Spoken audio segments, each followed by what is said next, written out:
El ámbar en México. El ámbar, una resina fósil, permite conocer momentos de la vida pasada. Es uno de los registros fósiles más excepcionales que preservan la historia de la vida. Se trata de un exudado que fue producido por plantas en el pasado y por su consistencia pegajosa se pudieron encapsular individuos y/o partes de ellos. En otras palabras, el ámbar captura instantes de la vida, volviéndolos inmortales.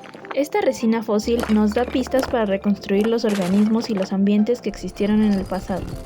México es afortunado en tener uno de los más importantes depósitos de ámbar en el mundo, ya que es uno de los pocos lugares donde se pueden encontrar esta resina fósil con alto valor científico, debido a su calidad y cantidad de organismos, o sus partes preservadas en este. ¿Pero qué es el ámbar?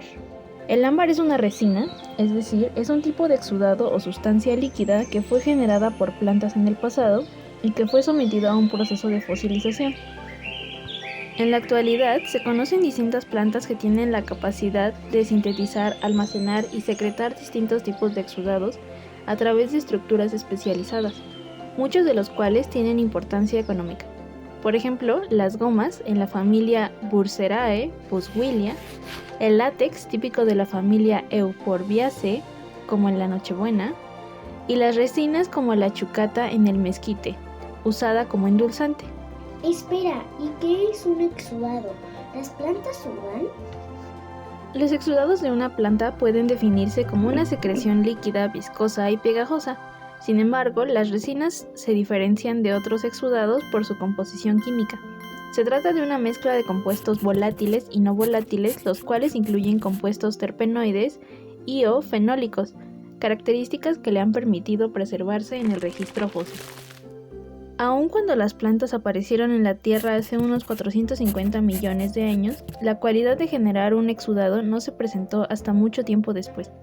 La primera aparición de la resina en registro fósil se remonta al Carbonífero, hace aproximadamente 320 millones de años. Sin embargo, esta carece de inclusiones biológicas, restos orgánicos en su interior, las cuales comenzaron a aparecer hasta el Cretácico inferior hace 129 millones de años. Desde la aparición de las plantas terrestres transcurrieron 130 millones de años para que éstas produjeran resina y 320 millones de años para que esta resina se fosilizara con bioinclusiones, o al menos no se conocen previas a esta fecha. Parece que esto fue hace mucho tiempo. No obstante, al ponerlas en perspectiva con el tiempo total que la vida ha estado presente en la Tierra, alrededor de 4.500 millones de años, resalta que el ámbar es un producto de la vida relativamente reciente. Cuando la resina es aún líquida y viscosa, captura individuos o parte de ellos, como microorganismos, plantas, hongos, artrópodos y pequeños vertebrados. Al embeberlos, se inicia el encapsulamiento y la preservación, procesos que pueden durar desde horas o hasta días. Estando la resina expuesta a la intemperie, el oxígeno, la radiación solar y las temperaturas del medio, comienza el proceso de polimerización, el cual transforma la resina en una masa endurecida, pero aún flexible, el copal. La masa de resina, copal, puede permanecer a la intemperie incluso décadas antes de ser transportada a su lugar de depósito, y la etapa del transporte de resina puede durar de semanas a milenios. Una vez situado el copal en el ambiente sedimentario que después se convertirá en yacimiento fosilífero, se empieza el proceso de fosilización del ámbar. Después del transporte, la resina es cubierta con sedimento y todo este conjunto se somete al aumento de presión y temperatura, modificando la química del copal y dando lugar al ámbar. El ámbar, por lo tanto, es en sí mismo un fósil y también un medio de fosilización excepcional.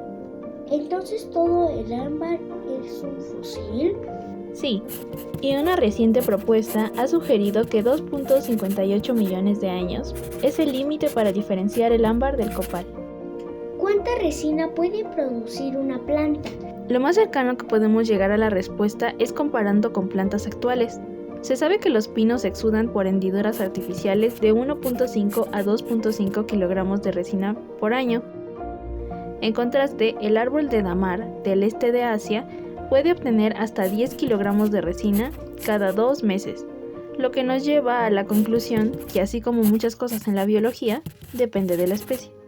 ¿Y eso por qué es importante? Existen varios depósitos de ámbar en el mundo, pero solo una pequeña fracción de 25 sitios es considerada con potencial científico. México resguarda uno de estos sitios excepcionales donde se puede encontrar ámbar con bioinclusiones. En nuestro país, los depósitos de ámbar se encuentran en Chiapas, cuyas minas se distribuyen en varios municipios, incluyendo Huitiupan, El Bosque, Pueblo Nuevo Solistlahuacán, Panteló, San Andrés Duranzal, Palenque y Totolapa. El poblado de Simojovel de Allende es uno de los más importantes para la comercialización, ya que es donde se extrae la mayor cantidad del ámbar. Otra pieza fundamental que agrega valor al ámbar de Chiapas es la edad. Esta varía entre 23 y 15 millones de años, considerada relativamente joven, y corresponde al Mioceno, en la era Cenozoica. Es precisamente durante este tiempo cuando se considera que la biodiversidad biológica inicia su modernización. ¿Cuál fue la planta que produjo la resina que dio origen al ámbar de México? Para identificarla, se llevaron a cabo análisis comparativos del espectro infrarrojo entre el ámbar y las resinas de varias plantas actuales, concluyendo que el ámbar mexicano fue producido por plantas extintas del género de la familia Leguminosae. Además, se encontraron estructuras reproductoras como flores y restos de hojas preservadas en el ámbar, lo cual ha permitido identificar hasta el momento dos especies extintas del mismo género, Hymenea mexicana e Hymenea allendis. Se reconocen como las especies extintas productoras de resina que dieron origen al ámbar mexicano. Los datos paleontológicos sugieren que en el pasado del sur de México, en particular la región de Simojovel de Allende y sus alrededores, se desarrollaba una selva tropical dominada por árboles de Hymenea, adyacente a un ambiente estuarino con comunidades similares a los manglares modernos. El ámbar posee información crucial, no solo en la paleontología, sino también para la botánica y la ecología. A pesar de ello, su valor no se limita únicamente al ámbito científico, sino que también tiene un impacto significativo en las esferas culturales y económicas de las comunidades que coexisten con este biogema. La ciencia, la cultura, la economía, entre otras, son razones importantes y suficientes que dan valor de vital envergadura para proteger tanto los depósitos de ámbar como los ecosistemas asociados que los rodean. Si conservamos, estudiamos, entendemos y nos asombramos con el ámbar mexicano, aprendemos a leer una historia narrada por una resina que ha perdurado a lo largo del tiempo geológico y la cual manifiesta a gritos que la biodiversidad es un recurso natural no renovable que requiere nuestra protección.